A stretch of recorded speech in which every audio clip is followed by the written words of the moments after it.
5회 동영 모의고사입니다. 이제 올해 마지막 동영 모의고사네요. 틀린 거 정확하게 한번 찾아서 보시고 너무 마음만 급하게 하지 마시고, 그리고 페이스 관리를 잘 해야 됩니다. 현장에 가시면 너무 만점 받으려고 하다가 오히려 시간 오버되는 경우가 있습니다. 요즘은 시간이 오버되면 그냥 제출하세요 3번 하고 나가버려요. 특히 2차만 하는 분들 고득점 하려고 시간 안배를 잘못해서 불합격하신 분 봤습니다. 그 시간 끝나고 제출하니까 아예 시간 경과 후 제출하였으면 이렇게 적어버려요. 그럼 아예 빵점이라고요. 그러니까 한두 문제 틀려도 상관없으니까 모르겠어요. 저도 시험을 15번 넘게 봤는데 저는 그냥 1번 하면 1번 바로바로 체크했어요. 어떤 분은 옛날에는 2차가 3과목을 동시에 봤잖아요. 120문제를 그냥 한 번에 체크하는 분도 계시더라고요. 10분 남았다 뭐 시간을 그 감독관들이 요즘은 전부 마이크 스피커에서 나오나 보더라고. 제가 시험 볼 때는 감독관마다 굉장히 달랐어요. 어떤 분들은 시간 조금 더 주는 감독관도 있고, 그 시간 더 주니까 수험생들 다 한 사람들은 나도 그러면 시험지 제출했는데 달라 다시 더 보겠다 막 이런 식으로 항의하니까 더 줄래야 줄 수도 없어요. 그 시험 되면 이제 요즘은 아예 스피커에서 나와가지고 그냥 시험지 이제 끝났습니다 이게 똑같이 알려주나 보더라고요. 옛날에는 그런 게 없었어요. 어쨌든 남은 기간 베이스 관리 잘 하셔서 모두 합격하시기를 바랍니다. 자, 오늘 문제 1번입니다. 사무소 반드시 한 문제 나옵니다. 사무소는 1등록 1사무소입니다. 꼭 이 문제가 떠나서 사무소에 대해서 나온다고요? 사무소 하나밖에 안 되고 등록도 한 번밖에 안 됩니다. 등록관청 관할구역 안에 두어야 되죠. 다만 예외적으로 법인인 경우에는 분사무소를 둘 수 있습니다. 자, 1번이 틀렸는데요. 일종건생에서는 안 된다. 이게 틀렸습니다. 우리 공인중개사법에는 이런 말 없고요. 건축법상 사무실 용도로 적합하다라고 돼 있거든요. 그 건축법 시행령 3조 5의 별표에 보면 건축물 용도 분류 30가지가 있습니다. 그 중에 보면 단독주택, 공동주택, 일종건생, 2종건생 뭐 이런 게 있는데 중개사무소는 2종건생입니다. 원칙적으로. 그러나 바닥면적 합계가 30제곱미터 미만인 경우는 1종건생이라고 되어 있죠. 그래서 30제곱미터 미만이면 1종건생에도 가능합니다. 500제곱미터 이상이면 업무시설, 1000제곱미터 이상이면 판매시설에서 가능합니다. 아직 그래서 시험에 나온 적은 없습니다. 이게 공인중개사법이 아니고 건축법이잖아요. 1번에 1번 틀렸다 하더라도 너무 심내치 마시라고 이 지문이 시험에 나온 적은 없습니다. 1번 빼고 나머지는 다 시험에 나왔습니다. 그래서 1번 몰라도 나머지 가지고 1번의 답이라는 걸 찾아야 됩니다. 1번은 공인중개사법은 아니니까 어렵고요. 어렵다는 말은 시험에 잘 안 나온다는 얘기죠. 쉬운 거는 계속 나오니까 맨날 보니까 쉬운 거고요. 자, 1번이 틀렸고 2번 등록관청 관할구역 안에 사무소 하나밖에 안 된다. 다만 3번에 법인인 경우에는 주된 사무소가 속한 시군구를 제외한 시군구별로 설치하되 시군구별로 1개소를 초과할 수 없죠. 그래서 같은 이천시 안에 본사, 분사무소 같이 있을 수는 없습니다. 그래서 이게 외국 법인들은 이걸 굉장히 많이 항의하고 고쳐달라고 하고 있고요.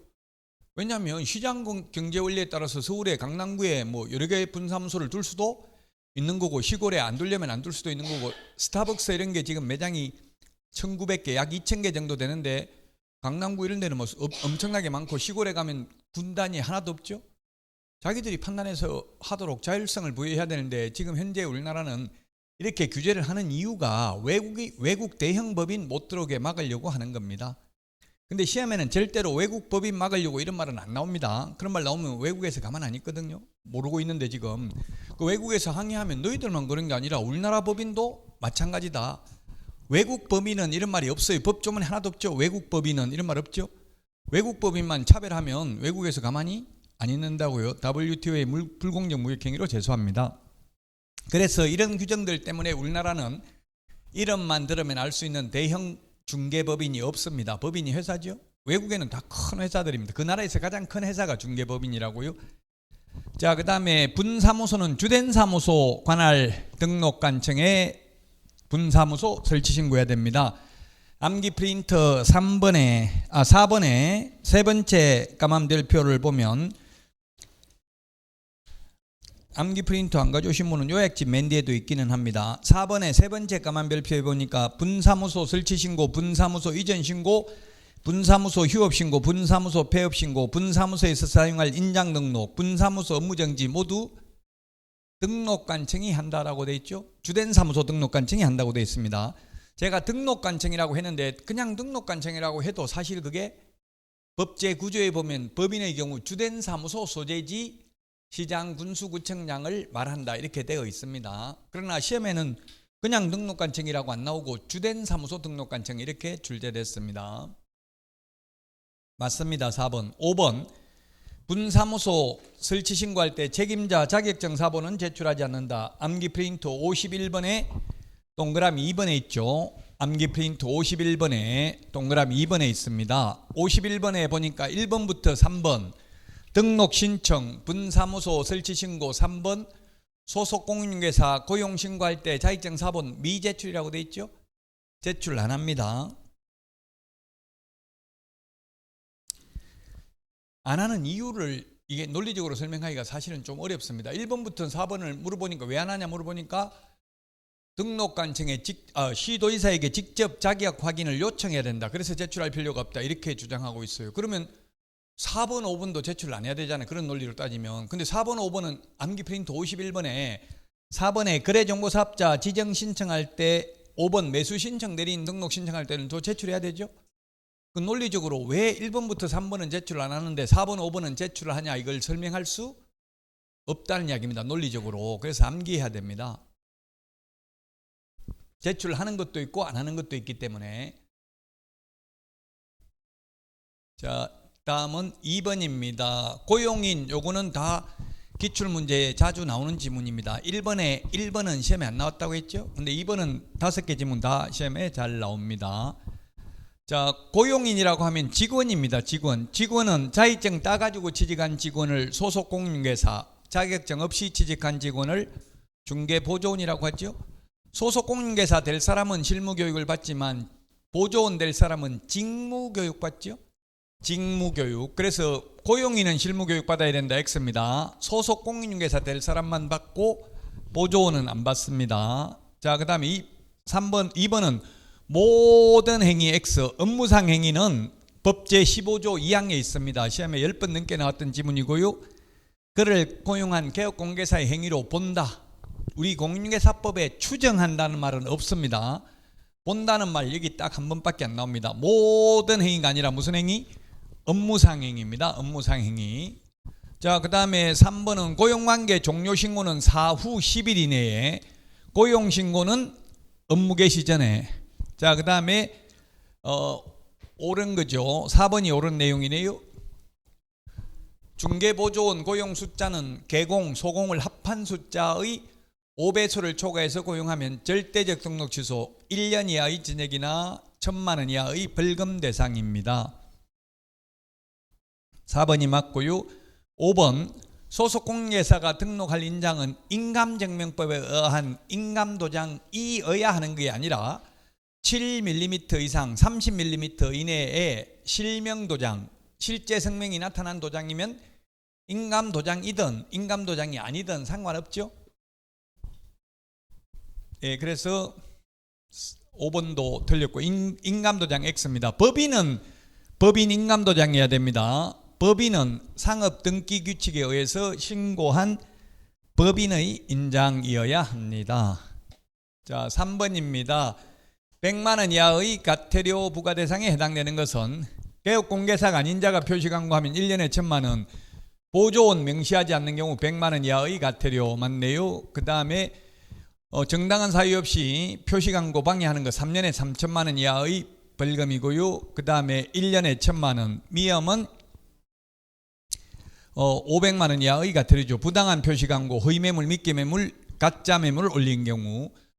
비업 100만 원 이하의 과태료입니다. 암기 프린트 25번에 있는 표시광고할 때 성명, 소연 등 소면 종가형 총사방 계계 입주관 18개 중에 하나라도 누락시키면 100만 원 이하의 과태료입니다. 그래서 100만 원 이하의 과태료는 2번 두 개가 정답이 되겠습니다. 예.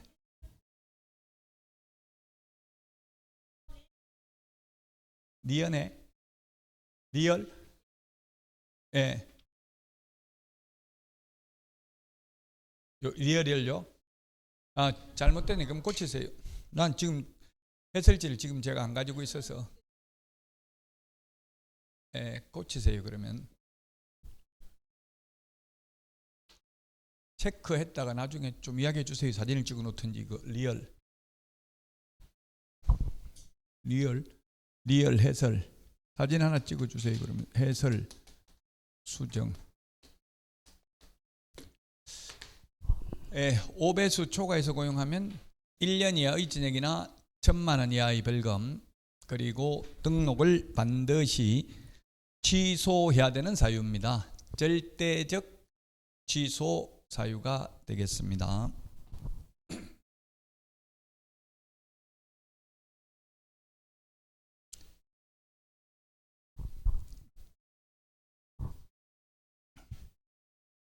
자, 다음은 4번 문제입니다. 4번 휴폐업에 대한 설명으로 틀린 것입니다. 1번 이것도 다 기출 문제입니다. 폐업 신고 전의 개업 공개사에 대해서 위반 행위를 사유로 행한 업무정지 처분의 효과는 그 폐업일로부터가 아니라 처분일로부터 1년간 재등록한 개업 공개사에게 승계됩니다. 폐업일이 아니라 처분일입니다. 처분일로부터 1년간 재등록한 개업공개사에게 승계됩니다. 업무정지 과태료 다 마찬가지죠. 이게 뭐냐면 1월 1일 날 업무정지 처분을 받고 그 다음에 2월 1일 날 또다시 업무정지 처분을 받고 폐업을 했다가 가령 8월 1일 날 다시 재등록을 했고요. 8월 1일 날 재등록했고 그 다음에 지금 오늘이 며칠입니까? 10월 오늘 4일이에요? 4일 맞아요? 제가 이 강의를 하다 보니까 날짜는 모르고 요일만 알아요. 무슨 요일 어디 가야 된다 이것만 기억해요. 사람은 단순해지더라고. 자기에게 필요한 것만 기억하지 날짜는 별 의미가 없어요. 저한테는. 자, 어쨌든 이런 경우에 이게 옛날에는 그냥 재등록하면 새 출발이었어요. 옛날에는. 근데 지금은 이게 노무현 정부 때 생겼는데 2006년 1월 1일 이 규정이 뭐라고 했냐면 그 개정 이유를 탈법 행위를 하고 행정처분을 회피하려는 악덕 기획부동산 업자의 난립을 방지하고 공정한 사회를 만들기 위해서 이런 규정을 신설했다고 했습니다. 쉽게 말하면 잔머리 굴려도 소용없다는 이야기입니다. 행정처분 회피하려고 폐업했다 다시 등록하면 새 출발해가지고 그냥 업무정지만 받으면 돼. 옛날에는 여기 업무정지에 해당되는 위반 행위를 10월 4일 날 했다면 그냥 업무정지만 받으면 되는데 지금은 이런 업무정지 과태료 처분의 효과는 그 처분일로부터 1년간 재등록한 개업공개사에게 승계됩니다. 이 처분이 있었던 날로부터 아직 1년 안 지났죠. 그래서 중간에 폐업을 했다 하더라도 그대로 정가기록이 누적돼서 최근 1년 이내에 2회 이상 업무정지 처분 받고 또다시 업무정지 처분에 해당되는 위반 행위를 한 것으로 보아 절대적 등록 취소를 한다는 이야기입니다. 이게 좀 어려워요. 이게 인터넷에 질문하는 거 보니까 모든 분들이 다 어려워하더라고. 이 부분은 해마다 나오는 건 아닙니다. 한 2, 3년에 한 번 정도 출제됩니다. 기출문제 지문입니다. 1번 폐업일이 아니고 처분일입니다. 자, 그 다음에 폐업 신고한 후에 이게 실무교육, 매수신청 대리 실무교육, 직무교육, 암기 프린트 53번에 있는 가운데 있는 3개는 사전교육이죠. 미리 받아야 되죠. 사전교육의 유효기간은 1년입니다. 교육받고 1년 안에 개업하거나 취직 안 하면 다시 받아야 되고요. 그만두고 1년 안에 다시 취직하거나 개업하려면 교육 안 받아도 되죠. 사전교육은. 그래서 여러분들은 이번에 합격하시면 12월에 실무교육을 받으세요. 내년부터 교육시간이 2배로 늘어난다는 게 거의 확정적이에요. 2배로 늘어나면 돈도 더 비싸다고요? 지금은 실무교육 시험에 안 나오기 때문에 제가 돈을 한 번도 말을 안 했는데 지금은 13만 원인데요. 만약에 2배로 늘어나면 20만 원 넘어가겠죠. 12월 달에 받으시라고요. 합격자 발표를 12월 초에 하잖아요. 예. 없으면 안 받는 게 낫죠. 없으면, 전혀 계획이 없으면, 1년 안에 취직하거나 개업할 생각이 없으면 안 받는 게 낫겠죠. 근데 교육을 해보면 실무교육 태어나서 처음 받는 분 손 들어보세요. 2번 이상 받는 분 손 들어보세요. 하면 똑같아요. 처음 받는 사람 반, 2번 이상 채 받는 사람 도 반.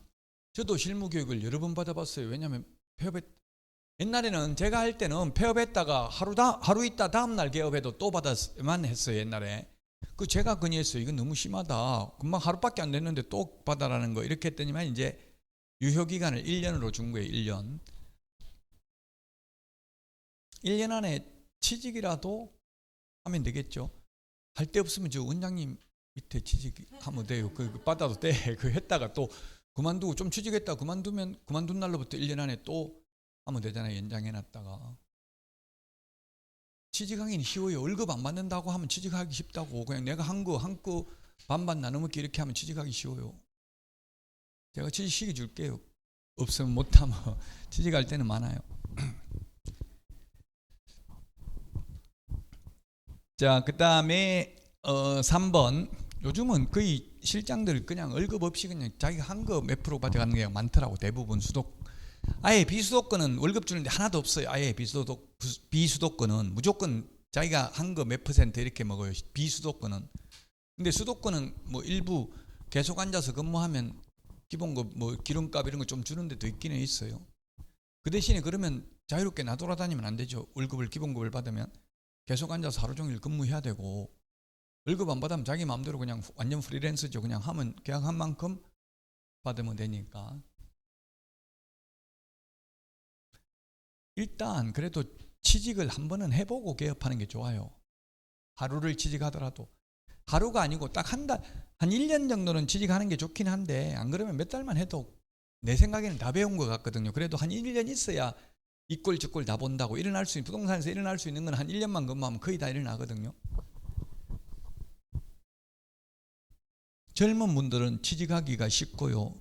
나이 많으면 솔직히 취직하기가 제 나이 되니까 좀 어렵더라고. 사장들이 저보다 어리니까 나이 많아서 안 된다 이렇게 카트시키더라고. 그래서 여러분들이 사장님 조심해야 될 거, 뭐 20대 미혼 여성 용모 방정한 자 이런 거 적으면 남녀고용평등법 위반이고 법률에 위반돼요.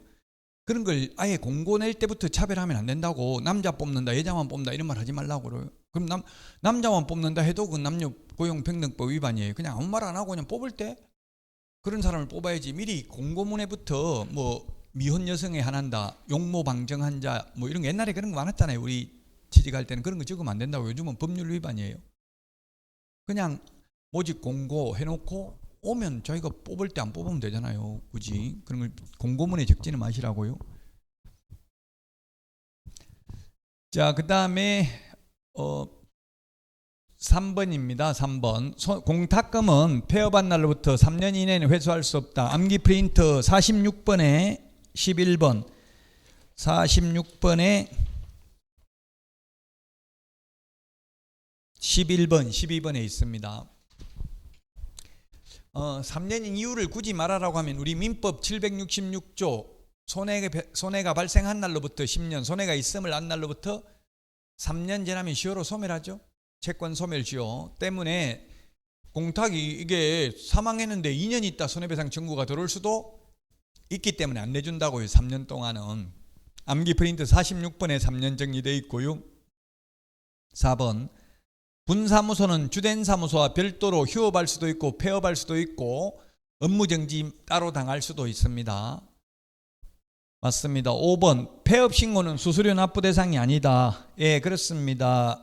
암기 프린트 52번에 1번부터 6번 응시 수수료, 자격증 재교부 수수료, 등록 신청, 등록증 재교부 신청, 분사무소 설치 신고, 예, 그 다음에 분사무소 설치 신고 확인서 재교부 신청, 요 6개는 지자체 조례가 정하는 수수료 냅니다. 수수료 내는 것 19개 정리되어 있습니다. 52번에 휴업, 폐업, 인장 등록 이런 거는 수수료 내라는 말 없죠?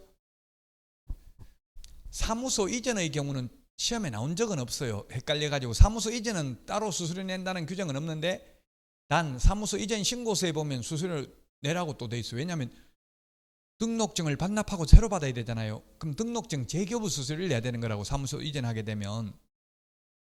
따로 사무소 이전의 경우 수수료 낸다 안 낸다 이런 규정은 없습니다. 그래서 시험에 나온 적도 없습니다.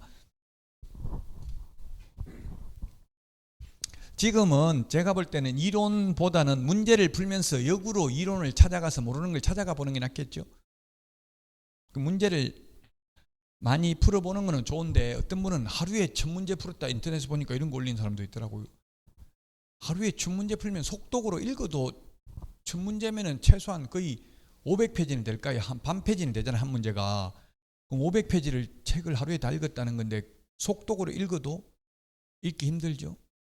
하루에 제가 볼 때 40문제만 풀어도 정확하게 확인하고 푸는 게 중요하지 많이만 풀었다고 중요한 것은 저는 아니라고 생각합니다.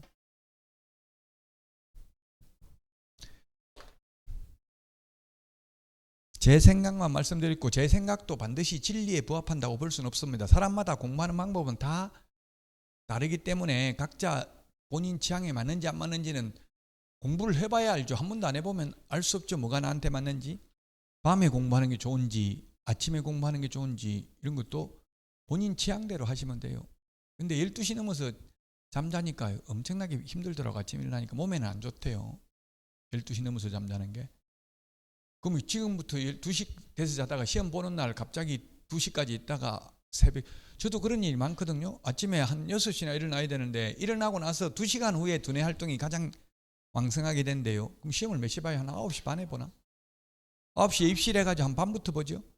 그러면 한 7시 반에 일어나는 게 가장 좋아요. 근데 사실 불안해서 그렇게까지 늦게 못 일어나죠. 현실적으로. 뭐 또 애들 챙기고 이러려면 쉽진 않아요. 근데 가장 좋은 건 7시 반에 일어나는 게 좋아요. 그러려면 최소한 11시 안에 자는 게 8시간 이상 자는 게 또 좋거든요. 그 지금부터 리듬을 지켜야지 루틴을 만들어야 되지. 갑자기 지금은 2시 넘어서 자다가 시험 보는 날 일찍 자면 새벽에 깨가지고 또 잠이 안 와요. 저도 그런 적이 있었어요. 그러니까 아침에 막 골이 덜렁덜렁하게 눈알이 빠지려고 해서 글자 읽지를 못하겠더라고요. 컨디션이 안 좋으니까. 그 루틴을 정해가지고 페이스 관리를 해야 된다고. 이제 페이스 관리는 딱 정해진 대로 해야지. 갑자기 지금부터는 안 먹던 거 먹지도 말고 안 하던 행동도 안 하시는 게 좋아요. 갑자기 뭐 지금 막 등산 가다 잘못하면 추락할 수도 있어요. 안 하다가 생년 안 하다가 등산 가고 이러면 안 된다고요. 저도 뭐 100대 명산 다 가봤는데 이제 못 가겠어요. 나이 먹으니까 불안해서 잘못하다가는 낙상할 수도 있고 위험하더라고요. 안 하던 행동 하지 말고 그냥 하던 대로 하고 남 따라서 하지는 마시라고요. 공인계사법 하고 있으니까 다른 사람 다 민법하니까 또 불안해서 민법하고 또 민법하니까 옆에 공법하고 있으니까 또 공법하고 이렇게 부안해동하지 말고 내 스케줄대로 내 루틴대로 하시면 돼요. 자, 5번입니다. 부동산 거래 신고 등에 관한 법률 기출문제입니다. 자, 부동산 거래 신고 등 기출문제 전형적 패턴이 이렇게 기역, 니은 나오고요. 물론 실제 시험에는 이렇게 몇 개인가 나오는 게 아니라 밑에 기역, 니은 보기를 줍니다. 조금 더 어렵죠. 일부러 연습은 정확하게 알아라고 조금 어렵게 낸 거고요. 자, 옳은 것은 했는데 빈집 및 소규모 주택, 빈산 우리 그 암기 프린트 12번에 보면 암기 프린트 12번에 맨 밑에 보니까 근공도시 빈산주택 건이 건축물의 분양에 관한 법률에 따른 건축물 분양에 관한 법률, 공공주택 특별법, 도시 및 주거환경비법, 그 다음에 빈집 및 소규모 주택 정비에 관한 특례법, 산업입지 및 개발에 관한 법률, 주택법, 택지개발 촉진법입니다. 맞습니다. 그래서 기억은 맞고요. 그 다음에 개업공개사 중개로 계약이 체결된 경우 일방 당사자가 국가 등이라도 국가 등이 신고하는 게 아니라 개공이 신고해야 됩니다. 자, 부동산 거래 신고는 잔금일로부터가 아니라 계약일로부터입니다. 근공도시, 빈산주택, 산업입지 및 개발에 관한 법률 신고해야 됩니다. 미음 틀렸습니다. 적시교부가 아니라 지체없이 교부입니다. 지체없이. 예? 적시는 민원 처리에 관한 법률에 의하면 3근무시간 안에 처리해야 되는 걸 적시라 하고, 지체없이는 상당한 이유 없이 지체하면 안 될 때 쓰는 표현을 지체없이라고 한답니다. 그래, 이게 실제 시험에는 이렇게 안 나올 수 있어요. 그냥 연습은. 이의 신청 받아주겠습니다. 그럼 한 문제 더 맞췄다 해줄게요. 말장난 아니에요. 그러면 똑같을 것 같으면 왜 법에 지금 적시도 있고, 적시라는 표현은 딱 2번 나옵니다. 기억하세요. 나머지는 다 지체 없이예요. 적시가 2번 나오는데 뭐가 있냐면 우리 휴업 신고했다가 재개 신고하면 재개 신고받은 등록관청은 반납받은 등록증을 즉시 반환해야 된다 이렇게 되어 있습니다. 그 다음에 부동산 거래 신고 등에 관한 법률은 모두 지체 없이에요. 모두. 여기는 모두 지체 없이인데 예외 하나 있어요. 예외 하나가 뭐냐면 이행강제금을 부과했는데 이행을 하면 새로운 이행강제금 부과는 즉시 중지해야 된다고 되어 있어요. 즉시, 지체 없이 중지가 아니라 즉시 중지해야 된다. 그러나 이미 부과된 것은 징수하여야 한다. 그래서 즉시는 두 번입니다. 공인중개사법에 한 번, 부동산 거래 신고 등에 관한 법률 하나 빼고는 모두 지체 없이라고 기억하시면 됩니다. 실제 시험에는 이렇게까지 안 나올 수 있습니다. 근데 한번 틀려봐야 경각심이 생기라고 하는 거니까 포기만 안 하면 참을 수 없는 분노를 느끼는 게 지적 호기심이 있는 게 도움은 돼요. 지금 다 맞춰버리면 지금은 기분 좋다가 실제 시험에 가서 말 좀 꼬아버리면 다 틀릴 수도 있어요. 자, 6번입니다. 정정 신청할 수 있는 사유 암기 프린터 14번 주지사 종목 이렇게 돼 있죠. 매수인의 주민등록번호, 당사자의 주소, 전화번호, 휴대전화번호는 정정이 가능한데 주민등록번호 정정한다는 말은 없죠. 그 다음에 거래가격 정정한다는 말도 없습니다. 토지의 종류 안 되고 건축물의 종류는 정정이 가능하죠. 건축물의 종류는 지목 정정 가능합니다. 지목은. 그 다음에 계약 조건, 기한 변경하는 거고요. 집은 잘못된 거 안 됩니다. 답 4번입니다. 암기 프린터 14번에 주지사 종목, 당사자 주소, 전화번호, 휴대전화번호 정정 가능하고요. 거래 지분, 개업공개사의 전화번호, 상호, 사무소, 소재지, 건축물의 종류는 정정이 가능한데 토지의 종류는 정정이 안 됩니다. 자, 그 다음에 거래대상, 부동산 등의 지목, 면적, 거래 지분, 대지권 비율은 정정 가능합니다. 그 밑에 별표에 보니까 토지의 종류, 부동산 등의 소재지, 지번, 성명, 주민등록번호는 정정 불가능이다. 당사자 주소, 전화번호, 휴대전화번호는 단독으로 정정 가능하다. 단 전자문서는 안 된다. 요것만 전자문서 안 된다고요? 당사자 주소, 전화번호. 왜 안 되냐 하면은 요거는 단독으로 가능하기 때문에 담당 공무원이 사실 여부를 확인해야 된답니다. 정정 신청서는 암기 프린터 지금 14번 보고 있는데요. 법정 서식이 없습니다.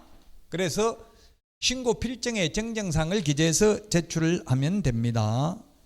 정정 신고 필정, 변경 신고 필정도 지체 없이 교부입니다. 다 지체 없이라고 했죠. 적시 2개 빼고.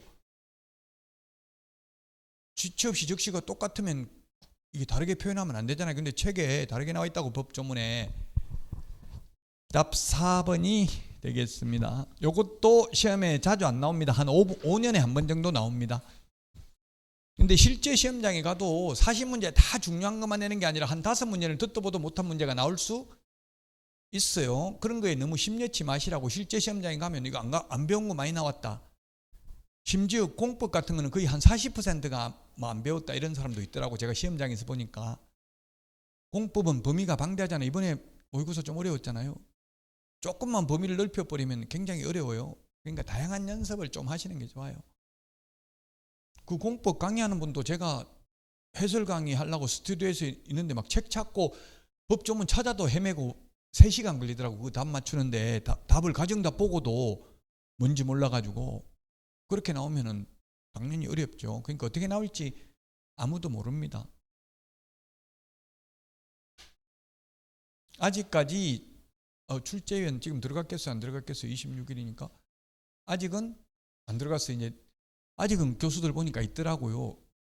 SNS 되더라고. 제가 좀 이따가 한번 잘 계시죠 하고 문자 보내보려고. 그러면 아무 대답 없으면 이제 그 안에 들어가면 휴대폰, 카카오톡 이런 거 못해요. 일체. 그 안에 그게 어떻게 그렇게 막는 게 있나 봐요. 그 안에 있는 사람끼리는 또 되는데 그 안에서는 인터넷도 그 안에서는 되는데 밖에 있는 사람하고 메일 주고받고 이런 건 다 차단돼가 아예 안 된대요. 그 어떤 그런 기술이 있나 봐요. 전화도 밖으로는 못해. 그 안에 있는 사람끼리는 가능하고요. 부산 구포에 있대요. 출제한 교수님한테 물어보니까 출제한 사무실이.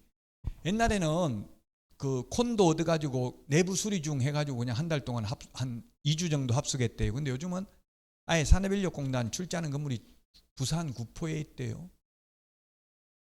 제가 왜 부산 구포에 있다고 알려주냐 하면 옛날에 그런 게 있었어요. 어떤 분이 국토부에다가 전화해가지고 문제 어렵게 내면 폭파시키겠다 국토부 이렇게 해가지고 금속 탐지기로 막 그 전부 검사하고 그랬어요. 그 저는 완전 알몸수속 당했어요. 왜냐면 가방도 안 들고 그냥 오니까 이상한 거예요. 학생이면 가방을 들고 가야 되는 시험 보는데 가방도 안 들고 갔더니만 수상하다 이렇게 해가지고 들어가가지고 막 그 금속 탐지기 공항에도 보면 알몸수색 하거든요. 좀 수상한 사람은.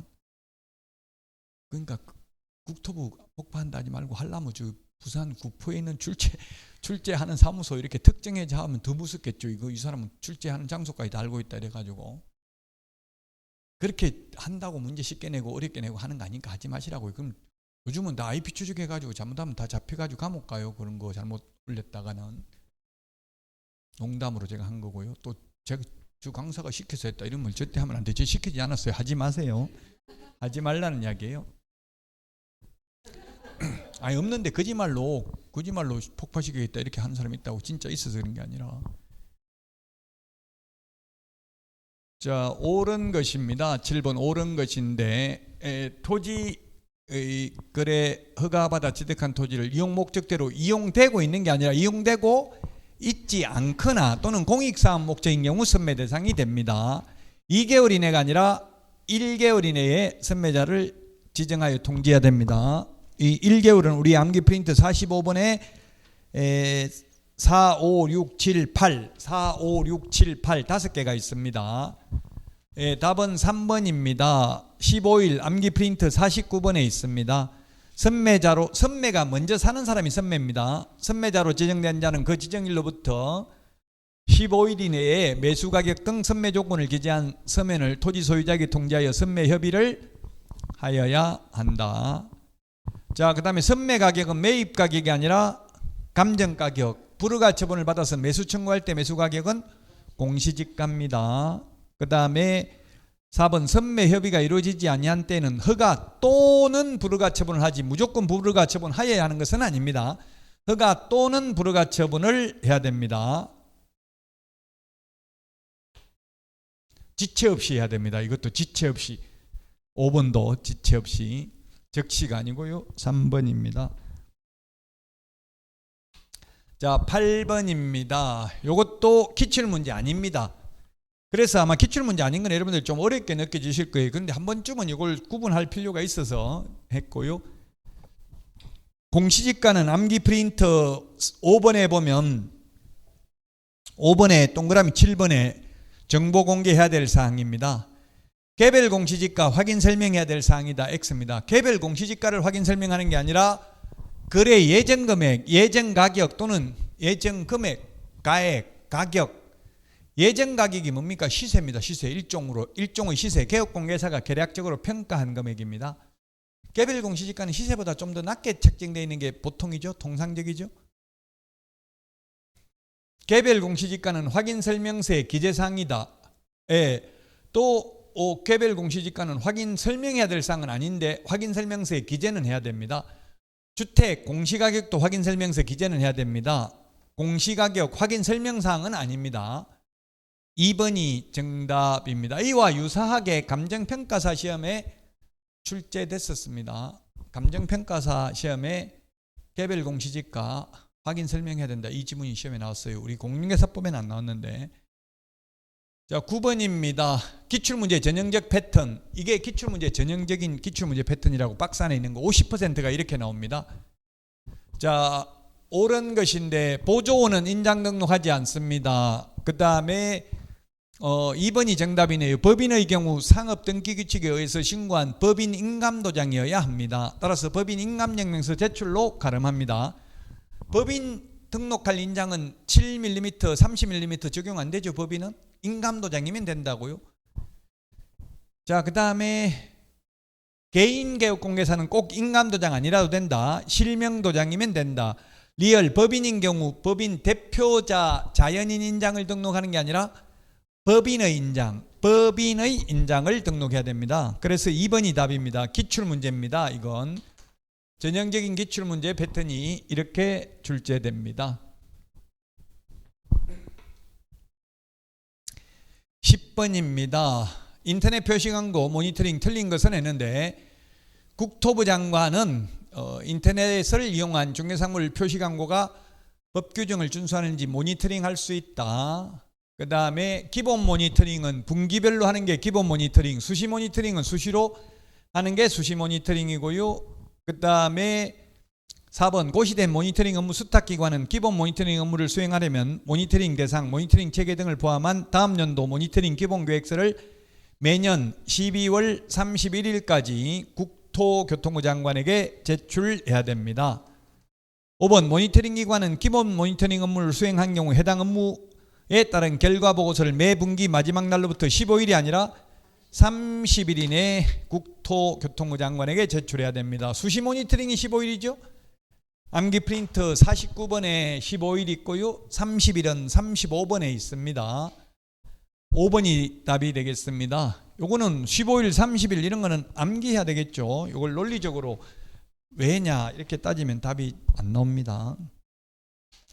자, 11번입니다. 틀린 것은 했는데 판례입니다. 판례. 민법상 부동산에 해당하는 건축물이 한정된다. 1번. 조금 이게 논리적으로 보면 약간 안 맞을 수 있는데 이게 뭐냐면 소위 이동식 세차장 구조물은 건축법상 건축물이지만 민법상 건축물이 아니다.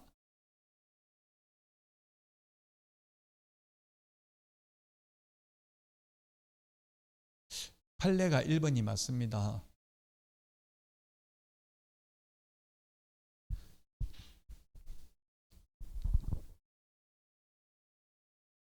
자, 그래서 1번은 맞고요. 그래서 1번, 2번이 같은 판례입니다. 같은 판례. 그래서 2번이 소위 이동식 세차장 구조물은 건축법상 건축물이지만 민법상 건축물이 아니어서 중개상물이 아니다. 건축법상 건축물은 지붕과 벽 또는 기둥이 있는 게 건축물입니다. 근데 민법은 판례에 의하면 민법 99조 1항 지붕, 벽, 기둥 모두 다 있어야 건축물이에요. 그 이동식 세차장 구조물은 주벽이라고 할 만한 것이 없어서 민법상 건축물이 아니다. 그러므로 중개상물이 아니기 때문에 아무나 중개하고 돈 받아도 상관없다는 판례예요. 자, 그 다음에 3번 영업용 건물의 무형적 재산적 가치가 중개 대상물에 해당하지 않는다. 권리금 맞습니다. 자, 답은 4번입니다. 4번 자격이 없는 자가 거래 행위를 중개하였으나 업으로 한 것이 아닌 경우는 사회통념상 과다하지 않는 보수는 받아도 됩니다. 무등록 업자는 못 받습니다. 업으로 했다는 건 뭐예요? 지급을 하는 게 업으로 하는 거죠. 업으로 안 하고 그냥 우연히 자격증은 없지만 이웃 사람들 한두 건 소개해달라 해서 소개해주고 사회통념상 과다하지 않는 보수를 받는 건 불법은 아니다. 근데 업으로 하는 무등록 업자는 못 받습니다. 무등록 업자는 못 받는다. 자, 5번 중개사무소 개설 등록을 하지 아니하고 거래를 중개하면서 그에 대한 보수를 약속 요구하는 행위는 처벌되지 않는다. 인정작업, 입금가 얼마 이렇게 입금가 10억만 입금시키고 더 받는 건 다 먹어도 좋다 이런 약속만 했다고 처벌되는 것은 아니다. 실제 초과해서 수령해야 위반이다. 왜냐하면 공인중개사법은 미수범을 처벌한다는 규정은 없기 때문에 그렇습니다. 예, 답 4번입니다. 이것도 다 기출문제에 나왔던 내용들이고요. 자주 나오는 중요한 내용들입니다. 12번입니다. 틀린 것은 했는데 매수 신청 대리인 등록은 지방법원장에게 중개사무소 개설 등록은 등록관청에 합니다. 자, 그 다음에 2번은 모든 임원 이게 틀렸어요. 모든 임원 암기 프린트 53번에 까만 별표 있는 박스를 보면 법인의 경우 대상자는 법인이란다. 매수 신청 대리의 경우 대표자만 받죠. 대표자만. 매수 신청 대리 실무교육은 대표자만 받고요. 중개 실무교육은 모든 임원, 사원, 전원 및 분사무소 책임자도 받아야 되고 소속관계사도 받아야 되죠. 중개 실무교육은 매수 신청 대리 실무교육은 대표자만 받습니다. 그래서 2번이 틀렸습니다. 자, 그다음에 3번 지방법원장은 매수 신청 대리 업무에 관하여 협회 시도 지부와 매수 신청 대리인 등록을 한 개업공개사 지도 감독한다. 암기 프린트 12번에 맨 밑에 동그라미 3번 4번에 있습니다. 4번에 있죠. 4번에. 자, 그다음에 4번 매수 신청 대리인은 매수 신청 대리업을 휴업, 폐업, 휴업한 매수 신청 대리업을 재개하고자 하는 경우 감독법원에 미리 신고해야 됩니다. 미리 신고인데 다만 중개업을 휴업한 경우에는 미리 등록관청에 신고하고 지방법원장에게는 사후 10일 이내에 신고합니다. 중개업을 휴업한 경우, 지금 요거는 중개업을 휴업하는 게 아니라 매수 신청 대리업을 휴업하고자 하는 경우 3개월 초과에 사고자 하는 경우는 미리 신고해야 됩니다. 맞습니다. 5번 개업공개사는 위임계약을 체결한 경우 확인설명사항을 서면으로 작성하여 서명 날인 후 위임인에게 교부하고 그 사본을 5년간 보존해야 된다.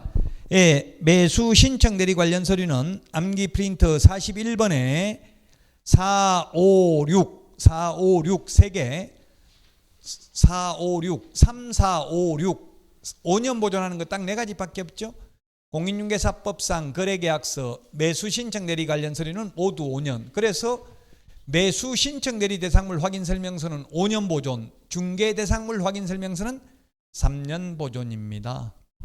매수 신청 대리 관련 서류 모두 5년, 전속 중개 계약서 확인 설명서 3년 보존입니다. 보존하는 거 3년짜리 2개, 5년짜리 4개가 있습니다.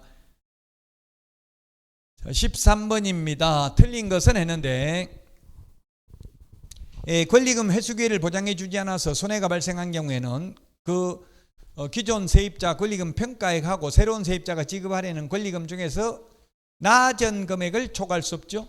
낮은 금액을 초과할 수 없습니다.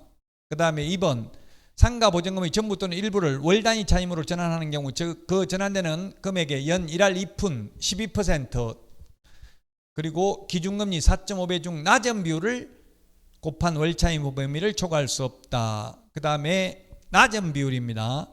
지금 낮은지 높은지가 포인트입니다. 3번 주택 임대인이 실제 거주하는 사유로 갱신거주를 하였음에도 불구하고 갱신요구가 거절되지 아니하였더라면 갱신되었을 기간이 만료되기 전에 정당한 사유 없이 제3자에게 목적주택을 임대한 경우 임대인은 갱신거절로 인한 임차인의 손해를 배상해야 된다.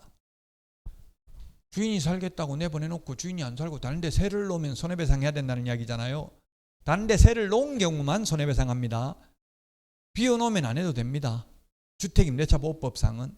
근데 현실적으로는 돈이 아주 여유 있는 사람이 아니면 비워놓을 수는 없잖아요. 새로운 세입자 들어오면 그 돈 받아가지고 내주고 이렇게 하잖아요. 현실적으로는.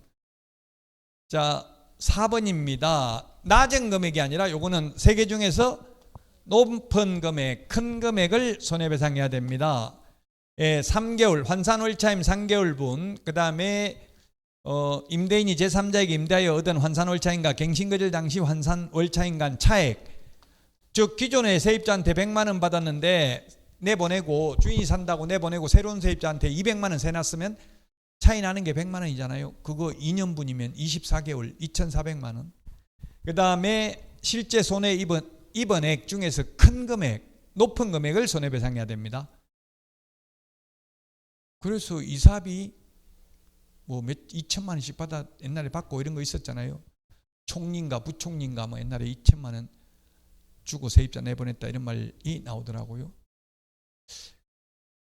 자, 그 다음에 5번 매수 신청 대리 보수는 매각 허가 결정이 확정되어 매수인으로 된 경우에는 감정가 1% 또는 최저 매각 가격의 1.5% 범위 안에서 요건 높은 걸 받아도 되고 낮은 걸 받아도 됩니다. 합의만 되면 아무거나 받아도 되죠. 그러면 이것도 굳이 따지면 높은 금액을 초과할 수는 없겠죠. 둘 중에. 감정가격이 보통 최초 최저 매각 가격이 되기는 하죠. 지금 높은 금액인지 낮은 금액인지 묻는 문제였고요. 14번부터는 쉬었다가 하겠습니다.